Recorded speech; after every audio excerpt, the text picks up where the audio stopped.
नमस्कार साथियों, स्वागत करते हैं आप सभी का हमारे इस सेशन में। ये सेशन में आपको केवीएस, पीआरटी, टीजीटी और पीजीटी के इंटरव्यू के लिए लेके आया हूं। इसमें जो है मोस्ट एक्सपेक्टेड क्वेश्चन जो कि केवीएस इंटरव्यू के दौरान पूछे गए हैं, ऐसे क्वेश्चंस का कलेक्शन में लेकर आया हूं। तो आज हमने लिया है टॉप 5 क्वेश्चंस ना, जो कि पिछले केवीएस के दौरान इंटरव्यू के दौरान पूछे गए हैं। तो ये आज हमारा पहला पार्ट है और ऐसे ही 3 से 4 पार्ट में और आपको देने का प्रयास करूंगा। ठीक, अब ये मैं कुछ क्वेश्चंस यहाँ पे हमने लिए हैं और उसके एक्सपेक्टेड आंसर, यानी उस क्वेश्चन के को आपको किस तरह से काउंटर करना है, यानी किस तरह का जवाब देना है। तो चलिए आज का पहला क्वेश्चन देखते हैं। देखिए, ये सबसे पहला क्वेश्चन तो इंटरव्यूअर का यही रहता है कि अपने बारे में बताएं, यानी टेल अबाउट योर सेल्फ। ठीक, यानी आपको सबसे पहले अपने बारे में बताना है वहां पे। तो देखिए, इससे पहले मैं थोड़ा सा प्रोसेस इसका समझा देता हूं। देखिए, जब अभी आपकी रिजल्ट तो आई नहीं है, रिजल्ट आने के बाद 2 से 3 दिन बाद, रिजल्ट आने के 2 से 3 दिन बाद जो शॉर्टलिस्टेड कैंडिडेट होंगे उनका इंटरव्यू का डेट आ जाएगा। ठीक, अब उस इंटरव्यू के डेट पे आपको पहुंचना है और उस डेट पे पहुंचने के बाद आपका होगा डॉक्यूमेंट वेरिफिकेशन। यानी आपको आपने जो जो भी डॉक्यूमेंट भरा है फॉर्म भरते समय, वो डॉक्यूमेंट्स आपका चेक किया जाएगा। ठीक, उसके बाद नेक्स्ट स्टेप आएगा, आपको भेजा जाएगा इंटरव्यू के लिए। ठीक है ना। अब इंटरव्यू के दौरान आपको क्या करना है वहां पे, सबसे पहले तो ये चीज ध्यान में रखनी है कि जैसे ही आप इंटरव्यू के लिए जा रहे हैं तो इंटरव्यू अंदर जाने के पहले, कमरे में जाने से पहले आपको पूछ लेना पड़ेगा, सर मे आई कम इन। ठीक है, फिर आने की परमिशन वो दे देंगे। फिर आप वहां पहुंचते ही आपको चेयर पे नहीं बैठना है क्योंकि ये गलत इंप्रेशन डालेगा। ठीक, उसके बाद आप वहां पे पूछ सकते हैं, sir can I sit, can I sit पूछ सकते हैं, तो अपने आप वो बैठने का परमिशन दे देंगे। फिर देखिए, अब यहाँ पे बारी आती है कि 99% केस में ये देखा गया है कि वो पूछेंगे टेल अबाउट योर सेल्फ, यानी आप अपने बारे में हमें कुछ बताएं। तो देखिए, जब ये सीक्वेंस आपको ये एक सीक्वेंस की तरह लेना पड़ेगा। सबसे पहले आपको अपना नाम बताना है, सर माय नेम इज फला। उसके बाद आपको अपने एड्रेस के बारे में बताना है, सर आई बिलोंग्स टू फला डिस्ट्रिक्ट इन उत्तर प्रदेश, या जो भी जिस प्रदेश से आप हैं। ठीक, एड्रेस बताने के बाद आप चाहें तो कुछ अपने फैमिली बैकग्राउंड के बारे में बता सकते हैं। जैसे मान लीजिए आपके पापा घर पे खेती करते हैं सर, तो आप कह सकते हैं sir my father is a farmer. ठीक, और उसके बाद आपका आता है क्वालिफिकेशन।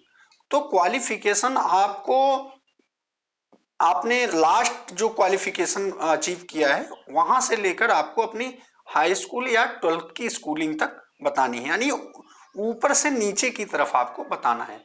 पहले बीएड, मान लीजिए आपने बीएड किया है तो पहले बीएड बताइए, उसके बाद बीए बताइए, उसके बाद फिर स्कूलिंग आपने कहाँ से की है वो बताइए। ठीक, यानी तीसरा नंबर जो है वो क्वालिफिकेशन के बारे में बताना है।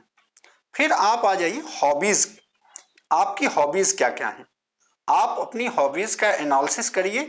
और हॉबीज से देखिए, हॉबीज से आपके क्वेश्चन बनते हैं और उस क्वेश्चन को आपको तैयार कर लेना है। यदि इंटरव्यूअर आपकी हॉबीज को के बारे में जानना चाहता है तो आप उसको पहले से तैयार करके रखिए, उसमें से कुछ क्वेश्चंस बन सकते हैं। ठीक, जैसे आपकी हॉबी क्रिकेट खेलना है तो क्रिकेट में कौन कौन से क्रिकेट मैच होते हैं। ठीक, मान लीजिए पूछ लिया स्टंप की ऊंचाई कितनी होती है।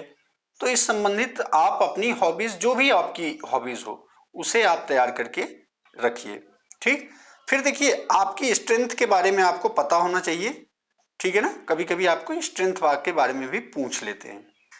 ठीक, तो ये आपको एक सीक्वेंस में आप अपनी कॉपी पर लिखेंगे और इसको ऐसे ही स्टेप बाय स्टेप लर्न करके आपको आप कैमरा या कोई मोबाइल है तो वो रिकॉर्ड करके आप देख सकते हैं, या तो आप शीशे के सामने बैठ के इसकी प्रैक्टिस कर सकते हैं। ठीक है ना। चलिए अगले क्वेश्चन पे चलते हैं। देखिए दूसरा क्वेश्चन आता है कि आप केवीएस में टीचर क्यों बनना चाहते हैं, यानी why do you want to become KVS teacher. तो देखिए इसके बहुत सारे आंसर हो सकते हैं, लेकिन मैंने यहाँ पर कुछ आंसर अपने हिसाब से बनाए हैं। आप इसमें से कुछ ले सकते हैं या अपने मन से भी एक्सप्लोर कर सकते हैं, ठीक है ना। अपने मोबाइल से सर्च कर सके, उससे कुछ पढ़ के तो देखते हैं। यहाँ पर देखिए यदि आपसे पूछता है कि केवीएस में टीचर क्यों बनना चाहते हैं, तो आप बताएंगे कि सर वहां पर डाइवर्स कल्चर रहता है, यानी अलग अलग कल्चर हमें वहां पे सीखने को मिलेगा, ठीक। और दूसरा देखिए सेकंड है, यह प्रेस्टिजियस जॉब है। केवीएस में काम करना एक अपने आप की एक टीचर के लिए एक प्राउड की बात होती है, तो ये एक प्रेस्टिजियस जॉब है। तीसरा देखिए लेटेस्ट टीचिंग मेथड्स। देखिए जो भी आपके जैसे न्यू एजुकेशन पॉलिसी आई, तो ये न्यू एजुकेशन पॉलिसी सबसे पहले आपकी केवीएस में ही लागू होती है। यानी जो भी शिक्षा से संबंधित जो भी सुधार होता है वो केवीएस में पहले टेस्ट किया जाता है, पहले ही वहां पे यूज किया जाता है। फिर यहाँ पे एक चीज और, एज अ टीचर आपको यहाँ पे मोर एक्सप्लोर, यानी बहुत सारी चीजों को एक्सप्लोर करने का मौका मिलेगा। अच्छा फिर देखिए पांचवा आप क्या बताएंगे इसके बारे में कि working with a good knowledgeable teacher. अब देखिए वहां पे जो भी टीचर होते हैं वो वेल क्वालिफाइड होते हैं, यानी उनका कई स्टेप में एग्जाम हुआ रहता है और वो एग्जाम देकर जो है उस स्टेज पर पहुंचे रहते हैं। तो आपको एक गुड नॉलेजेबल टीचर के साथ वर्क करने का मौका मिलेगा। तो देखिए ये 5 पॉइंट हमने यहाँ पे लिखे हैं कि आप केवीएस में टीचर क्यों बनना चाहते हैं, ठीक। अब अगले क्वेश्चन पे चलेंगे। देखिए अगला क्वेश्चन है हमारा कि अपने जिले के बारे में बताएं, ठीक है ना। जैसे आपने अपना नाम बताया, sir my name is Dilip Kumar Dubey, मान लीजिए आपने बताया। फिर I belongs to Jaunpur district in Uttar प्रदेश।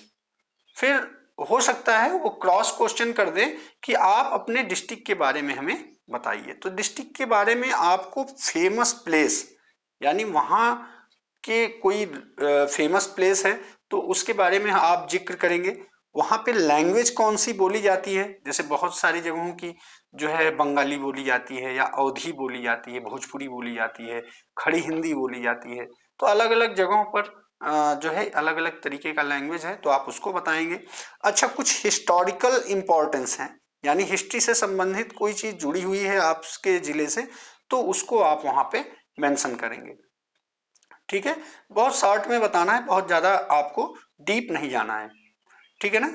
चलिए चलते हैं अगले क्वेश्चन पे। अगला क्वेश्चन है what is your strength and weakness, यानी अपनी कोई ताकत तथा कमजोरी बताइए, ठीक है। तो देखिए कम ताकत बताने का मतलब ये नहीं है कि हमें वहां पे लड़ाई करनी, ठीक। वहां पे अपनी खूबियां बतानी है। जैसे आप वहां पे कह सकते हैं sir I am good learners, मैं एक मतलब अच्छा सीखने वाला हूं, बहुत जल्दी सीखता हूं। दूसरा आप बता सकते हैं कि प्रॉब्लम सॉल्विंग स्किल, मतलब कोई भी प्रॉब्लम हो उसको सॉल्व करने की स्किल हमारे अंदर है, ठीक है। और तीसरा क्वेश्चन है टीम लीडरशिप, यानी मैं किसी काम को करने के लिए एक टीम वर्क कर सकता हूं, यानी टीम का लीडर बन के उनको मैं गाइड कर सकता हूं। तो ये आपकी स्ट्रेंथ हुई। अब देखिए कोई जरूरी नहीं है कि मैंने जो लिखा है आप भी सेम का सेम वही बताएं। आप अपने मन से अपनी स्ट्रेंथ सर्च करके समझ के बता सकते हैं, क्योंकि रटी रटाई चीजें वहां पे याद नहीं रहेंगी, आप पक्का भूल जाएंगे। आप चीजों को समझिए कि इंटरव्यूअर आपसे जानना क्या चाह रहा है, ठीक। फिर अगला देखिए ये है वीकनेस। अब देखिए वीकनेस का मतलब ये है कि आपको अपनी कमजोरी के बारे में बताना है, लेकिन इस तरह से बताना है ताकि वो कमजोरी भी आपका एक तरह से स्ट्रेंथ ही हो, ठीक है। जैसे आप कह सकते हैं sir I am emotional person, तो इमोशनल होना बुरी बात नहीं है, कौन इमोशनल नहीं है, इमोशनल इंसान को होना भी चाहिए, ठीक। तो ये आपका एक तरह से स्ट्रेंथ है, ठीक। इजी टू रिलाई, आप जल्दी किसी के ऊपर भरोसा कर लेते हैं, ठीक है। ये जल्दी भरोसा करना एक, ये आप तो वीकनेस बता रहे हैं लेकिन ये भी एक अच्छी क्वालिटी होती है कि आप जो है भरोसा करते हैं। I am not feel comfortable until I do not finish my work, यानी जब तक मैं कोई काम, अपना कोई जिम्मेदारी वाला काम खत्म नहीं कर लेता हूं, तब तक मैं रिलैक्स फील नहीं करता हूं, यानी मैं तब तक कंफर्टेबल फील नहीं करता हूं। तो इस तरह से आप अपने स्ट्रेंथ और वीकनेस के बारे में बता सकते हैं। चलिए चलते हैं अगले क्वेश्चन की तरफ।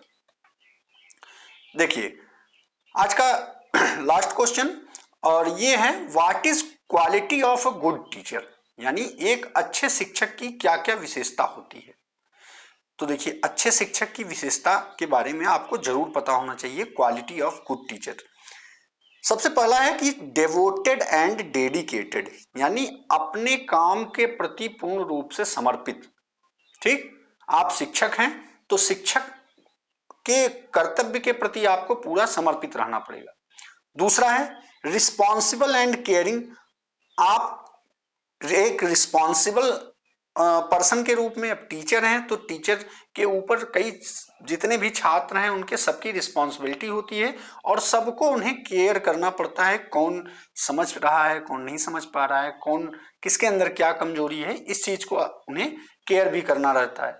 ठीक, अगला देखिए impartial to all children, impartial का मतलब होता है निष्पक्ष, यानी सभी छात्रों के प्रति आप निष्पक्ष रहेंगे, यानी किसी को ऐसा नहीं है कि विशेष ध्यान देंगे और किसी को आप छोड़ देंगे। ठीक है ना, आपके लिए सभी बच्चे बराबर हैं। ठीक, चौथा है अ गुड कम्युनिकेशन स्किल, यानी एक अच्छी कम्युनिकेशन स्किल्स आपके अंदर होनी चाहिए। और उसके बाद देखिए concern for all students, concern for all students का मतलब है कि आप जितने भी बच्चे हैं आपकी क्लास में, आप उनसे जो है जुड़े हों और उनके बारे में जानते हों। तो ये आपका आज का टॉप 5 क्वेश्चन है। तो आप हमें जरूर बताइए कि आपको ये वीडियो कैसा लगा। ठीक है, थैंक यू। देखिए कंसर्न फॉर स्टूडेंट वेलफेयर का मतलब होता है कि छात्र कल्याण के लिए चिंता, यानी आप उस बच्चे के भविष्य के लिए किस तरह से उसे मोटिवेट करते हैं। तो दोस्तों ये आप आज का वीडियो आपको कैसा लगा, आप इसको जरूर कमेंट बॉक्स में करके बताएं। ठीक है, तो थैंक यू सभी को, फिर मिलते हैं अगले वीडियो में। धन्यवाद।